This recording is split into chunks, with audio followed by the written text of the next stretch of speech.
Welcome into the PHNX Cardinals halftime show brought to you by the DraftKings. Halftime show. I'm sorry, post-game show. Dang. Woo. Listen, It's been a long night, buddy. I just saw a statistic I put out on Twitter. Johnny Venerable, Saul Bookman, Frank Sanders. The Arizona Cardinals are 1-12 in their last 13 home games. So I need to take a half second to think about that. This is the PHNX Cardinals post-game show brought to you by the DraftKings Sportsbook app, America's top-rated sportsbook. Like, subscribe, leave us a 5-star wherever you get your podcast. Gentlemen, the Arizona Cardinals fall to the New England Patriots by the final score, 27-13. They are shut out, gentlemen, in the second half, but it is a sub-bullet, a precursor to the Kyler Murray injury, which Saul Bookman now we have multiple outlets reporting. There is significant damage to his knee. K1 scheduled to get the MRI tomorrow. Yeah, rumor is that it's for sure an ACL, apparently. So it puts you behind the 8 ball for next season already. And if you don't have a good, solid team, a well-coached team, a team that's able to attack on all fronts, especially in the front, on the offensive and defensive lines, you're going to be nowhere next year. Yep. And what I will say after watching this second half, one team is very well coached, doesn't make mistakes to cost themselves the game. Yeah. And another team continuously makes mistakes to cost themselves the game in many different ways, penalties, turnovers, whatever you want to say. The same thing that's been plaguing this team all season long. And that's where this team is. Frank Sanders, you think about, Kyler leaving the game 3 plays in, non-contact knee injury. Colt McCoy played admirably. He's not Kyler Murray. I think that's obvious, even to his, most loyal defenders. And we love Colt McCoy. Do you think Kyler Murray wins this game for the Cardinals, or do you think that New England was just the better overall team with the better coach? I think Kyler gives us a better chance in some regards, to his ability to throw the ball down the field. The defense has to. They will attack him and play him totally different. Yeah. I mean, the guys wouldn't be, all out how they was against Colt, because they know Kyler has the ability to run, and unfortunately on the third play, him running, it cost him, the potential to play in the rest of the game. But they would play Kyler totally different, and so the outcome could have been totally different. But I go back and I say, halftime we go in 10-13, and then we score nothing in the second half of that football game, and they put up another 2 touchdowns outside of that. So that changes the narrative. 6 sacks on our side. Our offensive line gives up 6 sacks. Yeah, that's not good. We're 1 for 5 on 4th down efficiency, and we're 4 for 14 on 3rd down. I mean, that's not keeping the drives going. Even if you're trying for it on the 4th down, the guys are not making plays. Drop ball by Hollywood Brown, a couple bad calls there. So it just wasn't as efficient as it needed to be.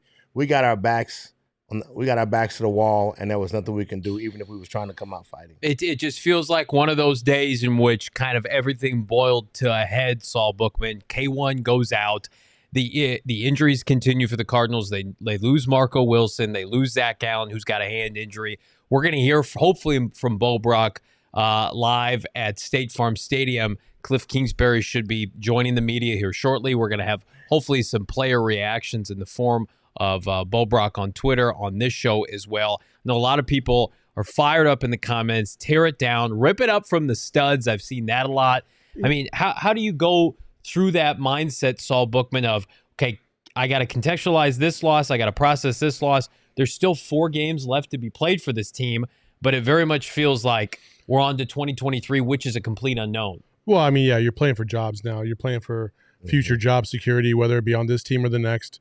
You still got to put things on tape, and GMs and coaches around the league will still notice you if you show out. Like, that's what's on the line for the players that are healthy and currently on this roster. Now, one other thing I do want to bring up, okay? We posted a picture of Kyler clearly emotional, getting carted off, and the comments on that were just so atrocious. For anybody to celebrate another player or another person, for that matter, getting injured and thinking that you really have a platform is just the most egregious thing that you could really post on social media. Be better than that. And for those of you that are questioning, oh, well, he's got all the money now, he doesn't have to work.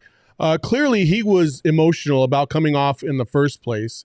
I think that there's this perception that because Kyler has this kind of way about him that people think that he's just aloof, doesn't give a shit, he doesn't care about his teammates. But if you look, even on Hard Knocks, you can see him engage with his teammates. You can see how much he cares. He does a lot of different things that maybe you don't see behind the scenes. To sit there and fucking say that you question whether or not he's even going to have the sense of urgency to recover in rehab is just a lazy ass take. So don't be that person. Have some goddamn compassion. Yeah. Even if I, my most hated person, like I did not like Kobe Bryant as a basketball player. I just did not. But when he popped his Achilles, I wasn't celebrating that shit.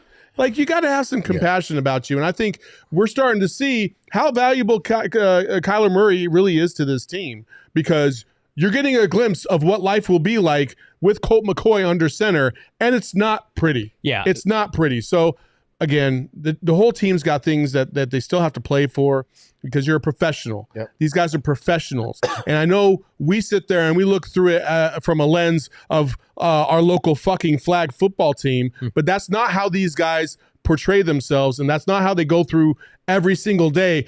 My man can attest to that. Even when things are not going great, and they're 4-12 or 3-13, you still got to be a professional. And that's what all these guys are, no matter how bad of a player they really are. Yeah, and it's unfortunate, too, because Kyler Murray, with his contract, was supposed to be the one thing that we had assurance on. And now it puts everything into question. But what you can't question is Kyler Murray.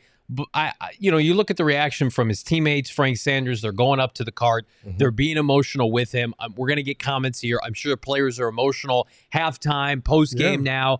That tells you everything you need to know. Yeah. Is Kyler Murray perfect? Shit, no. But none of us are. And at the end of the day, he gives this franchise an opportunity to compete. Now, was he perfect this year? Absolutely not. Can he play better? Will he have a new coach? We don't know. These are all questions that are now going to be left up in the air. Part of it depends, I think, on how the team finishes this last month. Will they quit? Will they compete? Will games look like tonight? Unfortunately, you hope not. But in the same context is, okay, Kyler Murray, we need him back and healthy Frank Sanders as soon as he's able to come back for this team to have a pulse, for this team to have life. Everyone in that locker room right now is looking at themselves and saying, what happened?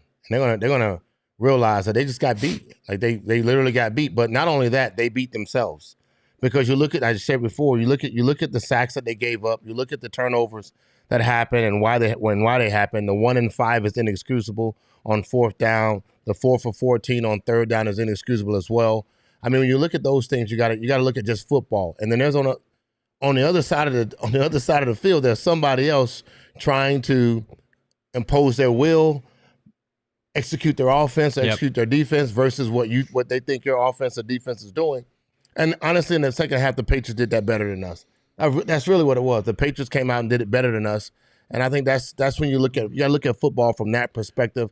X's and O's, strategy. And when you get out strategized, you end up losing ball games. But this game here, we beat ourselves. 6 sacks, turnovers. But that's the story all season. I mean, but it's not new for tonight. It's not new, but I'm saying, but that's the reality of it. Like, you're looking at a team that says, what are we doing? How are we doing it? It's the same script. We've been complaining that. We've been complaining about this and saying we need to be better, and we haven't been better. So I don't expect things to really change until we look to the end of the season, when you can really evaluate what guys are and if you want to make changes. Troy Aikman tried to cover his own ass on the end of that broadcast by talking about how offenses across the league are subpar. Okay, but there was multiple instances before that he was pointing to, talking about how sloppy the Cardinals are. I agree. Multiple formation problems, multiple, illegal shift issues, just sloppy football. And I'm sorry, but that always comes back to what? Kliff Kingsbury. Coaching. Yep. Always coaching. If you can't get your team right, then you have a problem. And right now, this team is not right. And they're not right in the most basic of fundamental senses. That's the problem. Yeah. Kliff Kingsbury hasn't won a challenge since 2019. He made his first of the year this year. He lost it. I want to get to a couple super chats. Producer Emma, if you don't mind pulling those up. First up, Mr. Grimm, thank you so much. $5 super chat. Can we bet on if Hard Knocks doesn't have any footage of the Kyler after the injury? I thought we were going to get an in-depth look at Kyler on Hard Knocks this year, a look into his life, maybe a tour of his home. That's not going to happen that ship now. has sailed. Kyler Murray's going to make his last Hard Knocks appearance on Wednesday, and then they're going to have to really look for storylines the rest of the year on that program. Chris Cummings, $2 super chat. Can someone clear up which draft spot we have? Well, Chris, I believe the Cardinals vault themselves now into the top 5. 6 right now. They're at 6 right now. 6 right now. Okay, and then with a pivotal game for draft status, if you want to call it that, against our brothers at DMVR, brothers and sisters at DMVR. It is the shit bowl next Sunday. The toilet bowl at Denver. It will be Colt McCoy versus who's starting for the Denver Broncos? Brett Ripken. Brett Ripken at Mile High Stadium. That ought to be a banger. We're going to cover it. Of course we are, but we're talking about this game. And this game was there to be won, even without Kyler Murray. They were leading to halftime, Saul, but they gave up points before the half. They said, no, we're not going to kick a field goal. Didn't convert on 4th down. The Patriots go down. They get their field goal. And then in the second half, Cardinals put the ball on the ground. DeAndre Hopkins fumble, scoop and score touchdown. I thought the defense was okay tonight. I thought, it's hard to give them a lot of credit because the Patriots are just that bad offensively. Missing Stevens, missing Devontae Parker. But man, the Cardinal offense, even with, and we heard about it all year, and we were only given one game of Kyler, Hopkins, and Hollywood Brown. But it just felt like, well, they're going to flush this offense with so many skilled players and weapons. Now we're sitting here, and their offense is basically back to square one. Yeah. I don't even know. You don't even have anything to say to that? I mean, listen, we were sold all these skill position players, but at the end of the day, what you're finding out about this league is you need an offensive line that can just absolutely maul dudes, and you need a front 7 that is about that life on the defensive side. And we have some pieces, but we don't have them all. Yeah. And they got exposed tonight by a very good Patriots defense. On the offensive side of the ball, the Patriots are just methodical. Yeah. They basically were like, hey, listen, we're not going to cost ourselves the game. And as soon as you give us a little bit of room, we're going to take advantage of it. And that's exactly what they did. Even the field goal to cut it to 3 could have been completely avoided. You kick the field goal, you go up by 9, you put them in worse field position than when they started after you went for it. And guess what? They probably run out the half. You're up by 9 at the half. You come back. Now it's a 2-score game. Everything's a little bit different, but they didn't do that, and it's just we same old shit, just another day. Yeah, nothing's changed in the Kliff Kingsbury's playbook.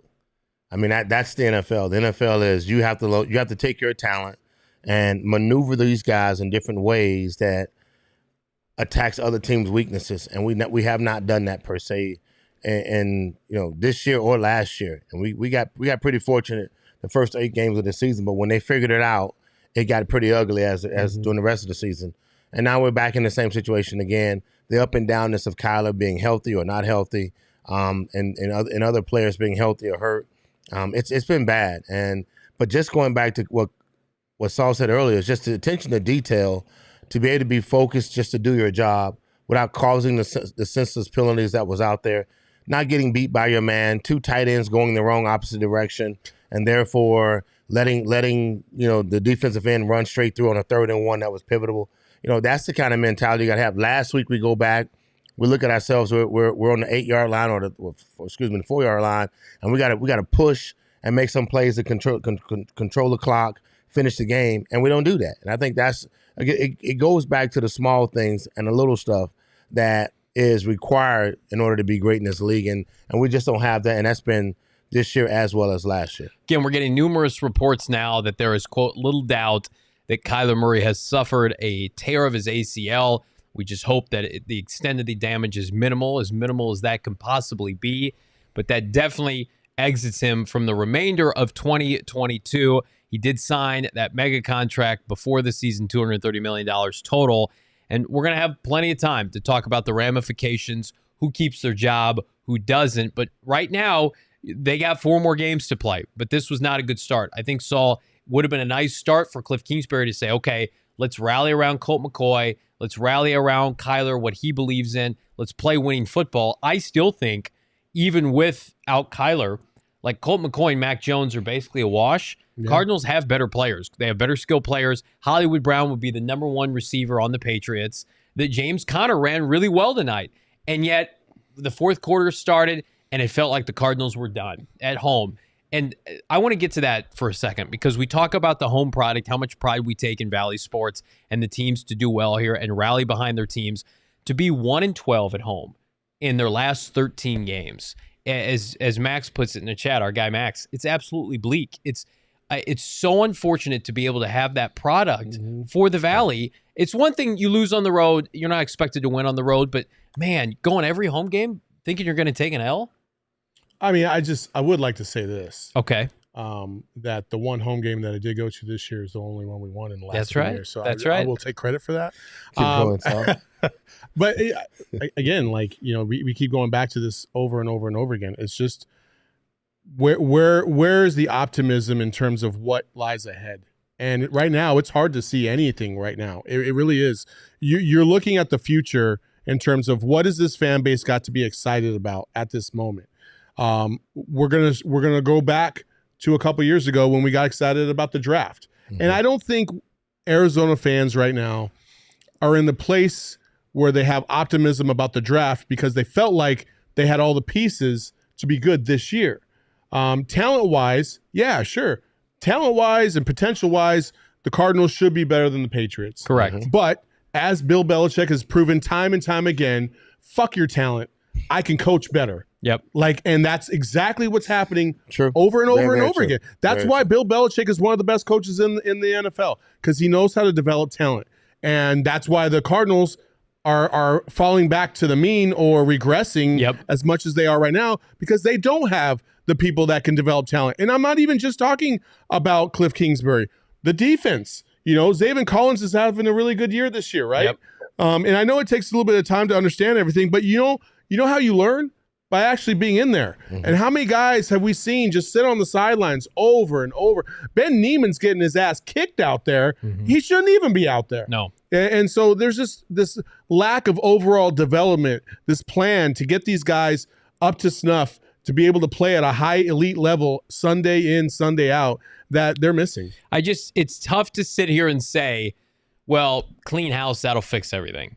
Number one, Michael Bidwell does not want to fire Steve Keim and Kliff Kingsbury. Now, he may have his hand forced. We'll see how this next month of games go. I mean, Denver is a winnable game. Atlanta is a winnable game with Colt McCoy. We'll see what Tampa is. None of them are winnable games. Well, they're all winnable in the context of. I mean, I've seen Colt McCoy win games. Those guys are looking at us saying we're the winnable game. Well, no, I don't. Okay, I get I see that. what you're saying. But here's what I'm preparing everybody because everybody has Keim and Kliff already fired, and why I agree that that's the right move for this franchise right now. If you're Michael Bidwell, you have to think about the notion that he has never hired a GM other than Steve Keim. That is one of his best friends. Is he going to go into January, gentlemen? No Kliff, no Keim. Kyler Murray's on a significant rehab into 2023. And you're going to have to go and sell yourself to GMs and head coaching candidates. That's a tough job. But what I would say is okay, listen, if you fire Kliff, and more specifically Keim, I don't think Kliff is as much of the scenario as Keim is because I feel like Bidwell thinks that he can replace Kliff easier than he can replace Keim. Okay. See, I disagree, but it's hard to find a guy like Keim who basically he's not doing everything that you ask him to do, but he's doing a lot of it. You know what I'm saying? Like, and they're buddy, they're fist bumping each other in the stands and whatnot. If you're going to do that and you're going to fire both of those guys, you need to make sure that you're getting somebody in here that changes the entire dynamic. So then we keep going back to guys like a Sean Payton. And if Sean Payton comes in here, I think it's actually not a terrible thing that Kyler Murray might not be available because it actually gives Sean Payton a little bit more wiggle room in season one to be able to develop everything else in preparation for Kyler Murray to come back. Now, listen, we're in December, and I know a lot of people are like, well, it takes 8 to 12 months to come back. It doesn't take that long to come back from an ACL. I will say it probably takes about 6 months. So you're looking at possibly a June or July return. Mm-hmm. Now, in month 2 or 3, he's already running. He's already getting back his strength. But he's got to learn a new playbook. But he's got to learn a new playbook, which, listen, you're not out there fucking working out with the guys and tossing around. But the study habits, that's where that comes into play. But RG3 said he studies 48 hours a week. Okay, so which is it? You know what I mean? Like, and so I just think that there's a lot of potential there if you're a promising or a coach that's looking to come in and make an impact. And Sean Payton, I would be shocked if he came to the Cardinals and did not have roster control under his belt. 100%. And if you're Sean Payton, Frank Sanders, you made a comment on our halftime show. Do you think this Kyler Murray injury deters you from coming here if you're Sean Payton? Not at all. It just it depends on what kind of control they give me. I like Charlie's conversation and when he said Adrian Wilson moving to general manager if you decide to get rid of Steve Keim. That could be a new way of going, a new mindset of changing and giving hope to the fan base as well as those in the locker room. Because A-Dub's got that mindset. He does have that mindset. He knows Can we just be clear about something? If they fire Steve Keim, it's going to be Quentin Harris or Adrian Wilson. The Bidwells have never hired an external GM ever. I'm sorry. Continue. No, you're good. I'm okay with it. I think that if you get a Sean Payton, you know what you're getting. But I do think this will happen. I think he's going to ask, go get this player, go get that player. He's going to make demands on players that he wants to bring in here, that he believes that's going to affect this team and bring a new mindset to this team. I don't know if Kliff can argue those same things right now. I don't know if he can argue, go get this guy, go get that guy. Yeah. We saw Vance and what happened with Vance in the offseason. He got absolutely no players. Yeah. No defensive line help. I mean, he got draft picks, but no defensive linemen that we thought we got rid of a stud in the linebacker in Jordy Hicks, and we replaced him with our first round 2 guys, and they still wasn't really developed at that time. I think that's the difference. You get a coach that has some sense of moxie about him, a little bit more expectation. He's going to ask everyone to have that expectation, and everyone that believes in him will join in. The NFL, Saul, is about expectation. If I believe in you, I'm going to give you my best. Mm-hmm. If I don't believe in you, I'm going to do my best, but I damn sure know that I can't expect you to do your best because you might not. Yeah. Because you've been that dude. Like if you're getting beat on the right edge and I'm on the left edge and I'm the right guard and you're my right tackle and I'm sitting here I got my man and I pass him to you and you getting beat, then we're not cohesive. You're not doing your job. I think there's a big difference in that. Want to get to a couple more of these super chats here if we could. So let's see. Just a $2 super chat from B. Thank you so much. Killer Rex, $1.99. K1 will become Breeze after this with Sean Payton. He harkens back to when Drew Brees had off-season surgery with the Chargers, the Chargers, and then they didn't clear him. And the Miami Dolphins didn't clear Drew Brees, and of course the Saints did, and the rest is history. Unstable Kid, $2 super chat. Thank you so much. I bet next winning season we'll have it's 2027, 28. We'll see. The NFC is so bad. Look who's winning games in the NFC right now. Taylor Heineke, even with Kliff Kingsbury potentially being on the outs, of course, and Kyler Murray having to come back from injury, this team could be a winning team next year. Let's not put the cart before the horse just now on that. $5 super chat. Mr. Grimm, thank you so much. So is the next big decision Jimmy G or Brock Purdy? I think the next big decision is, are Kliff Kingsbury and Steve Keim employed with this organization in January? The Black Monday, as they call it, is January 9th. It's the first in-season day of, not the off-season, but the playoffs are ongoing. The teams that don't qualify for the postseason. Mark it on your calendar. It's January 9th. Will we see the firing of Keim and Kliff? Because I think Saul Bookman, there is no incentive for Michael Bidwell to fire Kliff Kingsbury tomorrow. I know a lot of people are saying, fire Kliff, fire Keim. What does that even do for you? Nothing. What are you gonna put Vance Joseph there?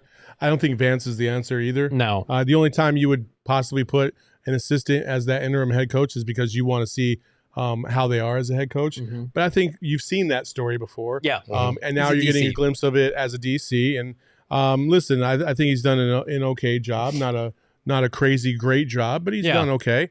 But nothing that makes you feel like he's going to move the needle and maybe secure this job as the head coach of the Cardinals. So, there's just a lot of stuff left to play there, and you got to figure it all out. I will say this here. I'm in that locker room right now, and I'm watching the plays being called. I'm watching how guys being used. one of the guys in the chat earlier talked about it looks like AJ Green is just running floater routes, and I agree. It looks like guys are running dummy routes, and I agree. It doesn't look like the offense is. I think there's 1 or 2 plays or 3 plays throughout the game that Kliff looks like he's doing something pretty special, and it seems like that's the play he called. The play was called at the right time, and it worked. Boom. And I'll give him credit for that. But I'm not watching the totality of an offense that looks like it's in an attack mode that's feeding guys in so many ways of maximizing their talent. But we've been watching that for a long time. And I can't say that's just because Kyler hasn't been great, or when Colt comes in, he looks like he's doing something specific and is working. It doesn't look that way to me. And I think we've been watching that for a long time. Mm-hmm. And I think that in myself, I look in the locker room and I'm looking at my guys and saying, you guys believe in this guy? Like, that's what I'd be looking at. I'm like, you guys believe in this guy? If I'm Mike, I'm saying, do you believe in him? Like, or is it just this year is already going down the toilet, and then we need to start fresh. And the NFL marketing team is so much better than anybody else on the planet. I want to get to a couple more of these super chats here. We've got Trevor 499. Thank you so much. Promote Adrian Wilson to GM. It's crazy to draft another QB in this upcoming draft. Is it crazy? I don't know how Kyler will be after this injury and will be able to start next season. Listen, I want to get you your take on this here in a second. It's a question whether you like it or not, and I'm a huge Kyler Murray fan. It's going to get asked. Kyler Murray's got $80 million in dead cap if you were to trade him and or cut him. If they hire a new GM and head coach, if it's an external candidate for both, and they have the number 2 pick, because right now they could have the number 2 as high as the number 2 pick. And if that new GM head coach falls in love with another quarterback, like, unless Michael Bidwell gets involved, Saul Bookman, I don't know. What are your thoughts on that? No. Bro, your problem is not quarterback right now. Your problem is everywhere else. Yeah. Like, you need help on this defensive line. You need help on this offensive line. You need some dogs. Like, you just do. Listen, like, next year's temporary, okay? Maybe for half a season until maybe Kyler comes back. I think he'll be back by. I think so too. September. But let's just say it is 10 months, like somebody suggested in the chat. Okay. Well, that puts you in next October. Okay. Mm-hmm. That means you still have over half the season left. Like, you would still want to roll Kyler out. Coach Brian Dable was winning games with Daniel Jones at the beginning of the year. Like, you can win games in the NFC with average quarterback play. Yeah. We've got Kliff Kingsbury here. Producer Emma, go ahead and cue that up. Give me 2 seconds. Okay, no problem. All right, just a big tease right there. I'm okay with drafting. I'm okay with drafting a quarterback because I think bro, if that dude is not Caleb Williams, which is not going to be this year, you wouldn't take Bryce Love at second overall? No, I wouldn't touch either two of those guys because you need so much help everywhere else. All right, you're going to pass up on a defensive stud? Emma's got the clip. Kliff Kingsbury post-game presser. It doesn't look good, but we'll know more in the morning. Yeah, I mean, we was kind of asking what was going on from the medical staff, and obviously it didn't look good. And I've never seen him in that type of shape, so I assumed it wasn't good.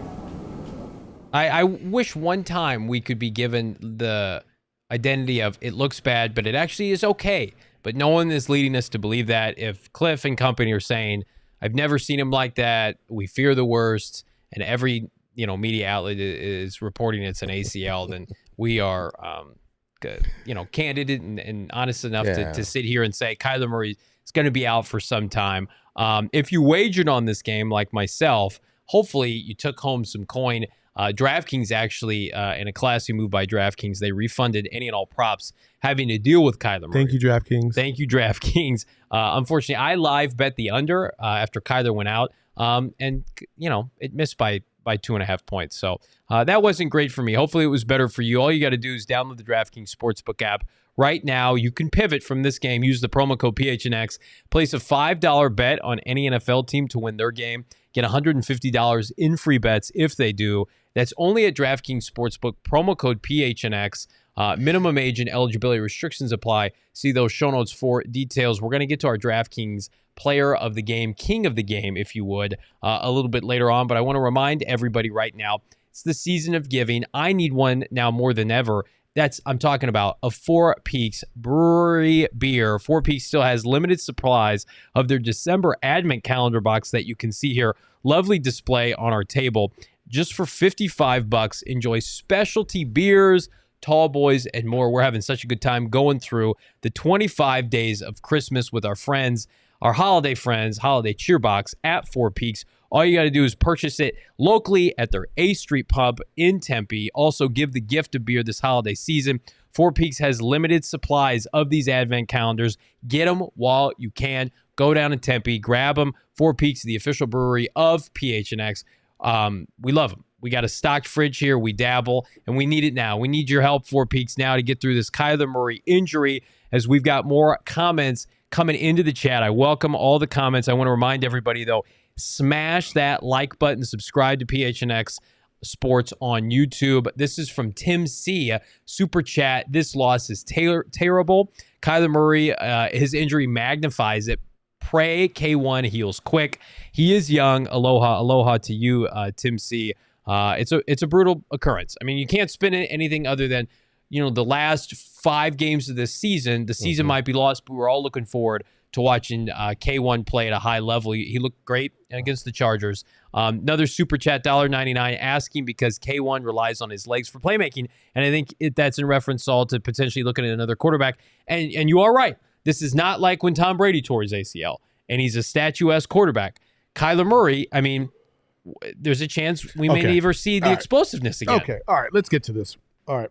So I tore my ACL. Okay. I tore my ACL. So I have experience in this. I'm not a high-level elite quarterback, right? And the number one thing that they say about when you tear your ACL, immediately, you ice. Obviously, you want to get that swelling down, but you also start working on your quad because the stronger your quad is, the more muscle you have around the support in your knee, right? Okay. If you look at Kyler's fucking thighs, they're big.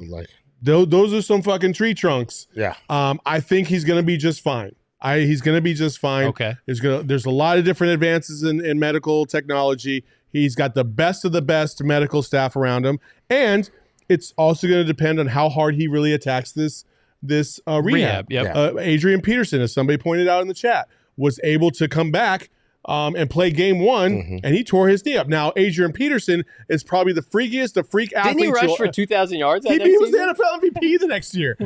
He's a freak. I acknowledge that, but I listen. We've sit there and we've made these Call of Duty jokes. Hey, there's nothing wrong with just playing Call of Duty and just get it out of your system now, Kyler. Get the quad extensions going, baby. Let's go. Fire up those quads. Get that knee right. He's gonna be fine. He's got something to prove. So don't even second guess the idea that he won't. The guy got something to prove. You're talking about the Heisman Trophy winner. You're talking about a 2-time Pro Bowler. You're talking about I'm 5'9", whatever, and I'm still one of the best quarterbacks in the NFL. I just got to get my shit. I just got to get back healthy. This team has not produced the way he wants it to produce. Offensively, it has not, and I think that'd be the difference. Kyler Murray at 4.5. A speed of 4.6. If you put him in the right playbook, you let him little play action, little dink and dunk, still give a little RPO, you could be just as effective.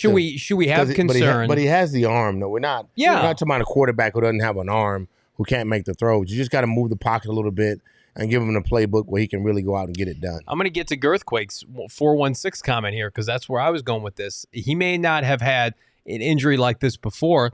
He hasn't finished any NFL season fully healthy yet in 4 seasons. This is his 4th season dating back to 2019. He has gotten banged up in every single one of them toward the end of the season. Now, this was a fluke injury, non-contact. Could have happened literally. It's happened to other quarterbacks before. It's happened to other players easily before. Absolutely. Yeah. But are you ready to label Kyler Murray injury prone after this? Yeah. He's already missed games this season before this. Yeah. So, yeah, he's injury prone, but I don't think it's – listen, I think there's a difference between injury prone, he got hit a couple times before, and then the hamstring seemed to be the one that lingers all the time. Yeah, which is the same thing as like a Devin Booker. But this one was just a fluke. So I don't want to say that this one is the one that sets him over to like that just Anthony Davis level of like never available. Yeah. No, I agree with that. My thoughts on Kyle is that I think that he feels he has to do more than he has to. Like, I mean, we're talking about a guy that can run and throw, and I think he's doing more than he has to. Like, you're looking at Kyle on that play, he's trying to decide, should I run or slide? Like, early, he should have slid, but he's trying to make a decision. should I run or slide? Like you're doing too much. You weren't going to get the first down, but you just need a couple yards and slide. That was it. And I think that's the difference right now. Next year he comes back from that injury. More likely he'll probably be thinking about things totally different. And I think he'll make better decisions. But I still go back to the idea, man, if he's in a different playbook, he's not dealing with the same stuff. Yeah. Totally different. I honestly think that now's the time. Honestly, if I was Bidwell, right? Oh man, I would be dirty. I would already have my coach. If I was gonna fire, if I'm gonna make a move, that's what conventional wisdom tells you. Yeah, if I was gonna make a move, now's the time to like, hey, Kyler, this is what I'm gonna do. I'm gonna get Sean Payton. And we get Sean Payton in the fold, give him the playbook behind the scenes. You let Kliff ride it out, and then you let them both go at the end of the season. Well, you would hope that he's sitting in the owner's box, that being Michael Bidwell with new governor Katie Hobbs, and you would hope that behind the scenes he's got other wheels wheeling and dealing, in motion. But here's what I will say. They have a bigger problem than just Kyler Murray's injury. They're a losing football team. Not only that, they're an embarrassing football team on and off the field. They're in the press clippings for issues with their coaching staff, not positive light, dating back to what happened with the running backs coach, what happened with Sean Kugler in Mexico, and the fact that you cannot win a home game. Like, to me, like Kyler Murray, we feel like rehab, he'll be back. Like, going into the offseason, you've got to remake your image, and you've got to reinvigorate this fan base. Like, we're doing our best. We want to make sure everybody goes and cheers on this team. We don't want you to sell your tickets. We hope that you support this team. These are tough times for this fan base right now. Shit, penthouse to the shit house. This time last year, trying to lock up a division title. Now you're looking at potentially a top 3 to 5 draft pick.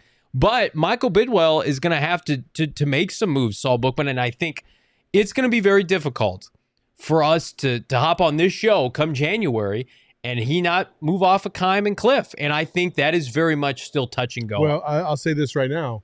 As a fan base, and you can see it in the chat, the worst place to be as a fan base is in between coming up and all the way bottoming out. If you want to just hover in the middle, hopeless. That is the absolute worst place to be. True. Because no one has hope. No one feels like anything is really worth a damn. Fans will not spend money. That's the worst place you could be. Somewhere between like 6-7 wins in a 17-game season. That's the worst place to be because you know the playoffs are out of reach. And there's nothing. There's no hope. There's no hope of anything. So again, like you would either be fucking completely bottomed out, and you want to get a first or second or third round or top pick, or you're on your way up.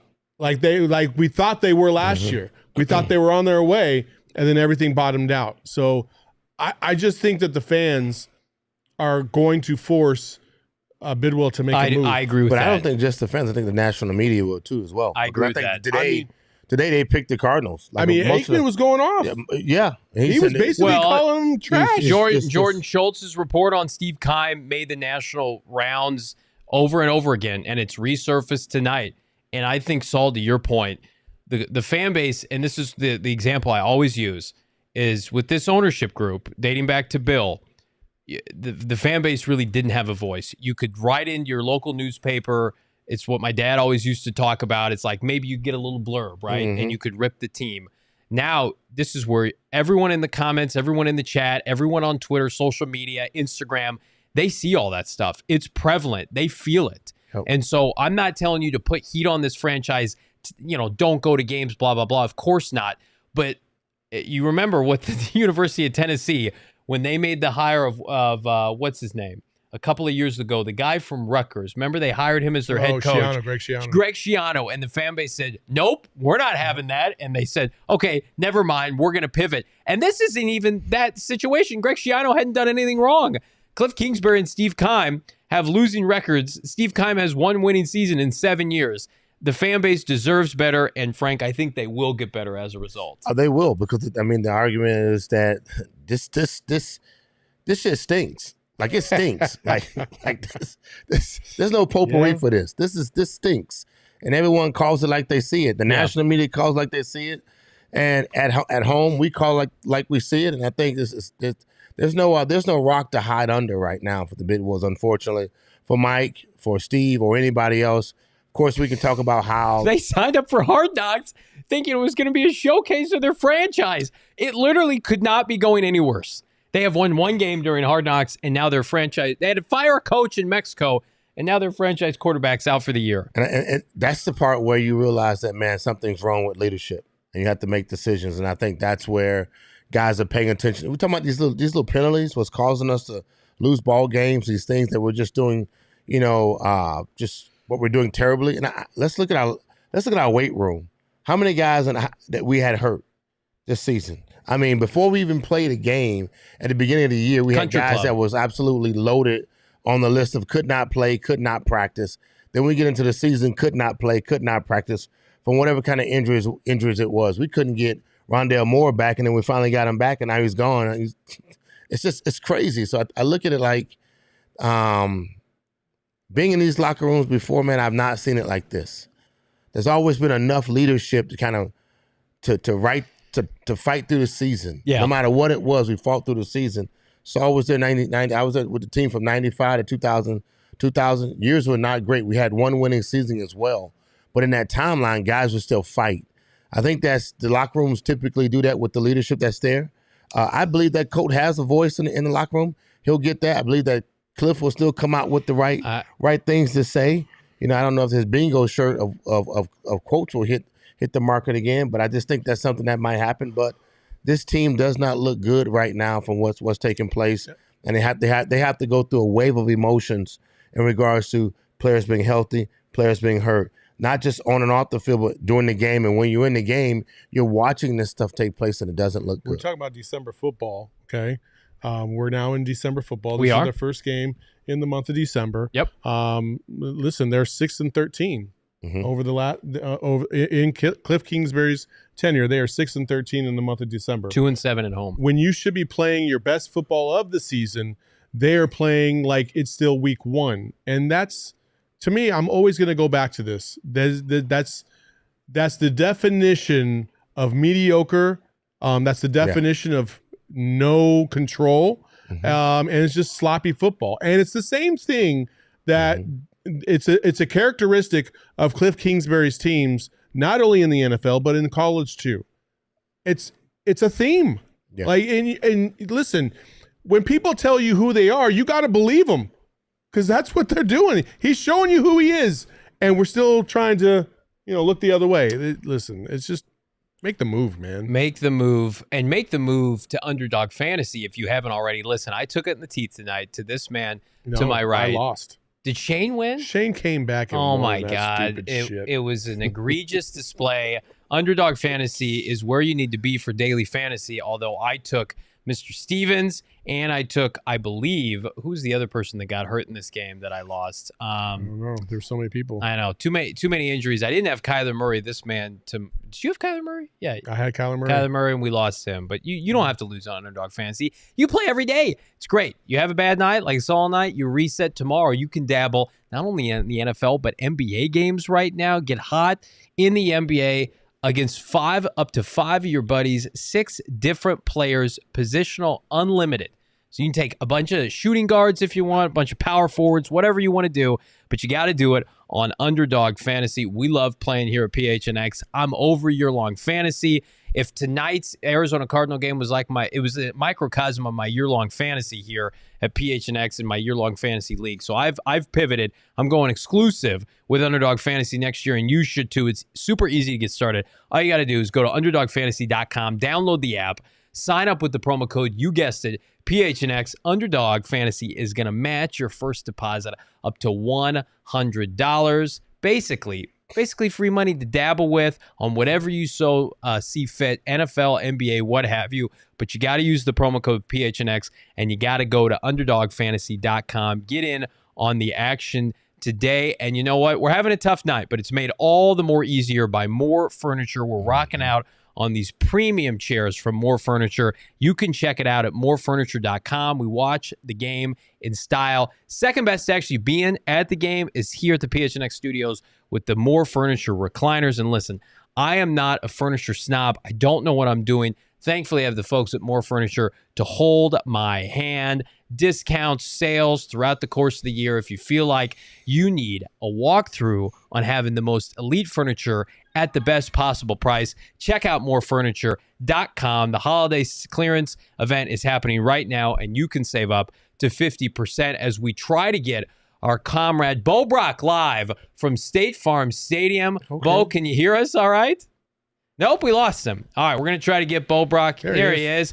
Bo, what's the good word, my man? Not the best night at State Farm Stadium, but the hair is looking fantastic.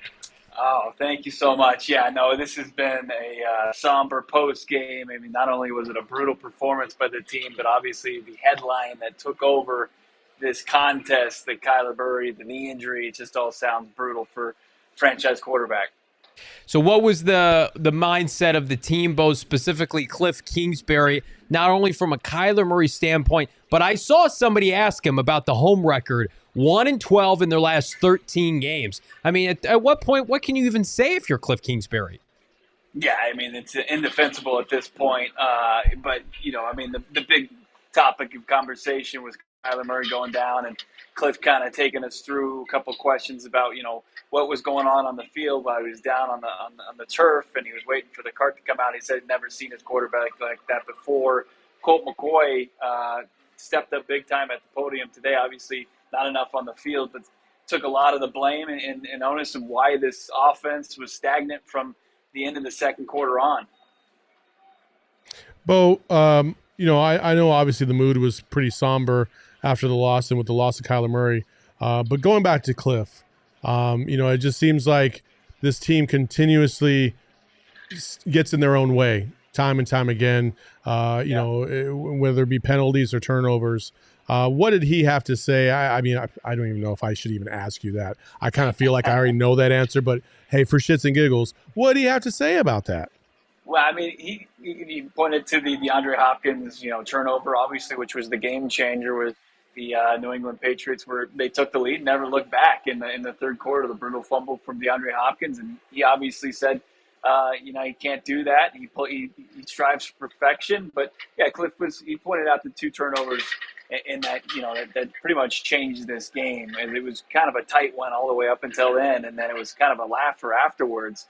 So, you know, I think he understands that. It was not only the turnovers, but it was also the penalties where you had a couple big explosive passes that were, you know, with a couple illegal shifts, saying that can't happen. And, you know, obviously he can say that, and he does say that often in the post-game press conference. And here we are, you know, week 14 in the NFL season. This team is 4-9 and have locked in a losing season for the first time since 2019, his first year as Cardinals head coach.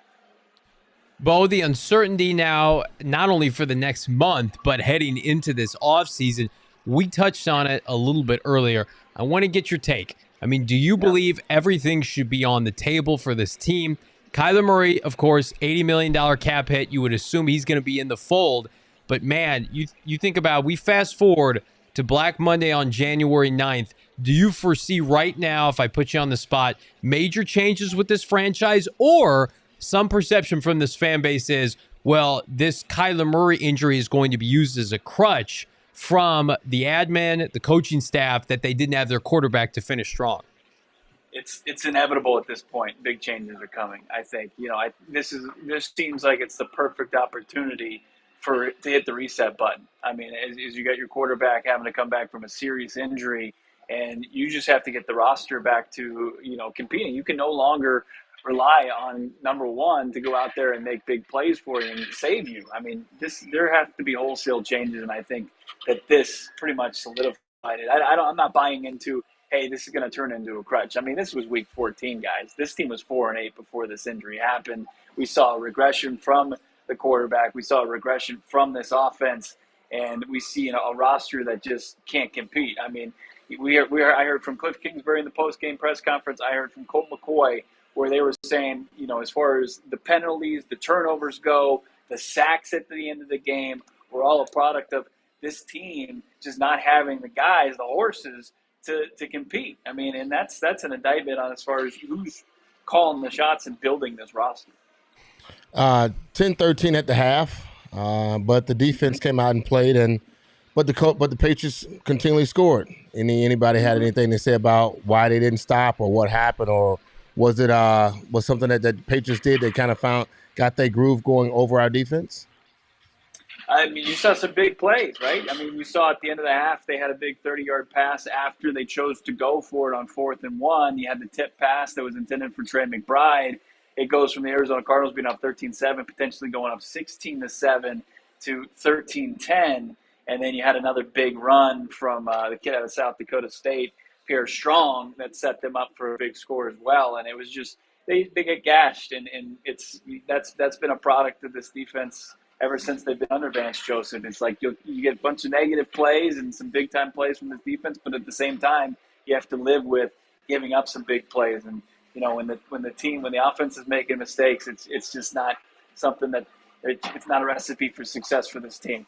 What did you think about the end of the first half decision, not only to run the ball on 3rd and 1, knowing that the Patriots basically knew, listen, formation-wise, I knew that was the play that was coming, and they stopped it, and then they did the rollout, which I thought was there, but again, poor pass, poor execution, and you gave the Patriots field position. 16-7 is a lot different than 13-10 going in the half. What was your take on that? Yeah, Colt McCoy said something interesting in the postgame, Saul, where he's pretty much said he hasn't played with Trey McBride. He hasn't played with Hollywood Brown. He hasn't played with a lot of these receivers, even when he was in there for 2 starts. I mean, he wasn't playing with a lot of these guys. He had Zach Ertz, who he's very familiar with. Obviously, he's familiar with DeAndre Hopkins, but these are guys he's not completely familiar with. And that plays into it when you're making big decisions like that, right? So, yeah, it's very head-scratching. Now, we asked Kliff, was it a product of Matt Prater not having the confidence in him? He's dealt with the hip injury all season long, and no, he didn't. He liked the play he had dialed up. He liked where they were as far as the field position and wanted to go for it. You think about the 2 4th down plays they had. It's like the plays looked fine, right? They probably should have been picked up, but they weren't. They weren't executed, and that still, it doesn't give you a pass for, okay, well, they weren't executed, but they look like schematically they should work out. I mean, at the end of the day, you wish they go 1 for 3 on 4th down. I mean, that's just not getting it done, and you got a chance to put more points up on the board, maybe get your field goal kicker, your place kicker, a little bit more confidence after missing a 49-yarder and a 50-yarder in the last 2 games. I can't believe all of a sudden we've lost complete confidence in a guy like Prater. Bo, we've had an opportunity to cover Kliff Kingsbury, both you and I, for some time. Was this the most somber that you've seen him, knowing maybe the writing's on the wall? I know you've got 4 weeks left beginning this weekend against an equally struggling Denver Broncos team. But Kliff Kingsbury, I think, was asked by the media 2 weeks ago prior to the Charger game if he was worried about his job. You think he'd have a different stance on that now? I probably, once he gets out of this, away from the stadium, once he looks at the film, I think tonight it's tough to get over the fact that your franchise quarterback played 3 plays and his season is lost, and who knows for how long his recovery is going to take, usually about a 12 to 18-month recovery. So I think that it's tough to get out of that mindset. But, yeah, I think we're 4-9. I mean, you are what your record are. The offense has been atrocious, and the last time you scored points, there was 4 minutes or just under 3 minutes left in the first half. I mean, that's just not getting it done. You're an offensive-minded coach, so I think he said very direct, he didn't think his job was in jeopardy a couple of weeks ago. Now I think any coach isn't oblivious to that. He's very well aware. You are what your record. I don't think I didn't get an extra sense of him being any more somber than any other loss. I mean, I think at this point, maybe getting too comfortable with these things, because as you've pointed out several times, I mean, 1-11 in your last 12 and home games, and 5-14 over your last 19 games. I mean, that's a lot of losing. He's Coach Ho-Hum. That's why. It's just whatever. He's used to losing. He lost all his asset in Texas. Why would it be any different here? Listen, you can make the argument that if it weren't for some of the other players last year, they still wouldn't be a good team. You know what I mean? They had a great run at the beginning of the season last year, and they've been finishing seasons off really, really bad. 6-13 in the month of December in the Kingsbury era. That's just not good football. No. Great teams find a way to get better as the season goes on, and shit teams don't. And right now, we have a shit team for a variety of different reasons. And Kliff Kingsbury is the culprit of that. Alex in the chat, quickly, Bo, chances that we wake up tomorrow, and we've talked about it, that Keim and or Kliff are relieved of their duties tomorrow. We all feel like that's something for January, Black Monday. Do you feel the same?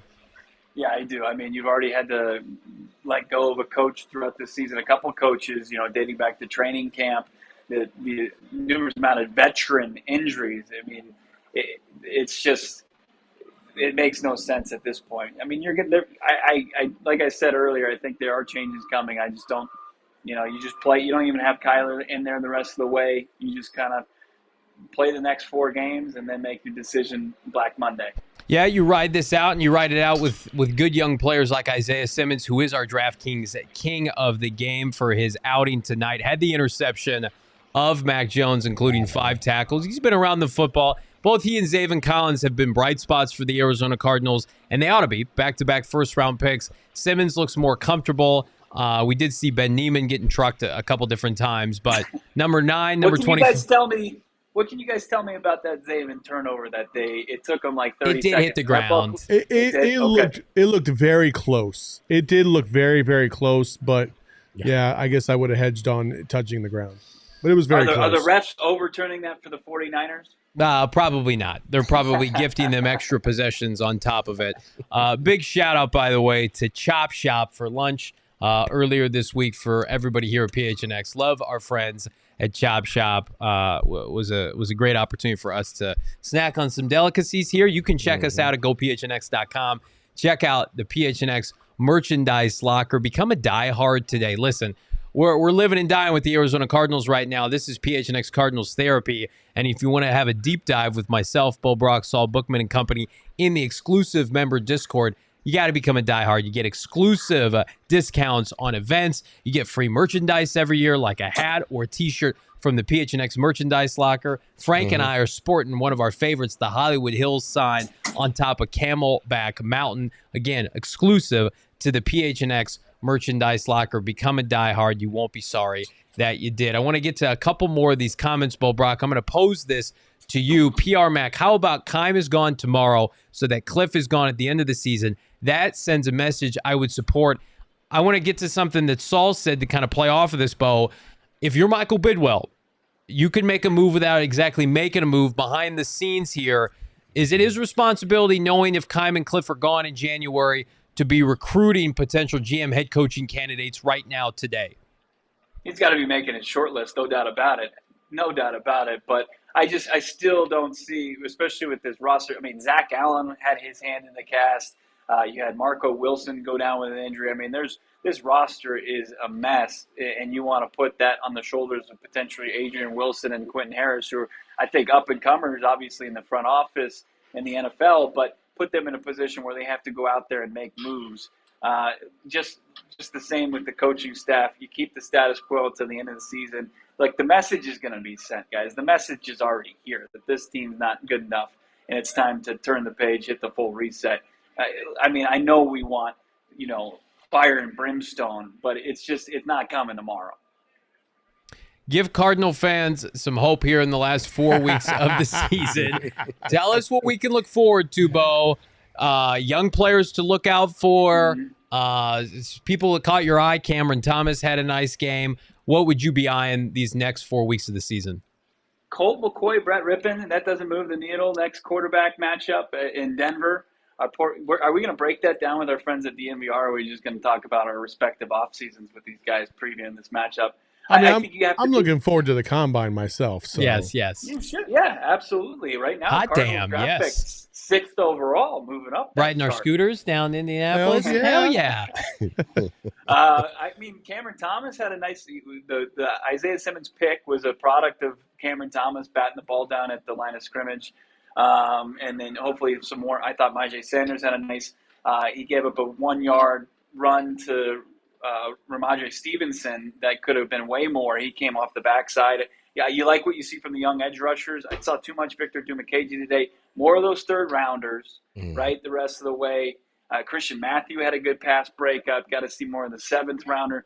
Play the young guys. More Trey McBride, career high 28 yards. We got to see more of that before the season's done. Second round pick out of Colorado State. Just play the young guys. Get them ready. See if you have something that you can maybe parlay into more playing time in 2023. I want to remind everybody, parlay this podcast into subscriptions to PHNX_Cardinals wherever you get your podcasts. Like and subscribe. A couple more super chats here before we put a bow. Dino with the $1.99 super chat sticker. Thank you so much, Dino. We appreciate all the support. Listen, I'm going to reiterate this, gentlemen. This is therapy. Ladies and gentlemen in the chat, we appreciate all of the support. We're going to get through this together. And, everybody loves change, whether it's change short-term, long-term. This is not going to be a boring offseason. I put a tweet out. I fully believe it. I think this is going to be the most unpredictable, uncertain offseason since this team came to Arizona in 1988. You don't know who's going to be retained, who's going to be released. You've got questions with the franchise quarterback. Could they have a top 2 to 3 draft pick? Would a new coach or GM consider a quarterback? We're going to talk about it ad nauseum. But in the meantime, like and subscribe. Leave us a 5-star review wherever you get your podcasts. We're back at it this week. We've got a banger of a Broncos game to preview. But in the meantime, for the GM, Saul Bookman, Frank Sanders, Bo Brock, live from State Farm Stadium, I'm Johnny Venerable. We'll see you soon.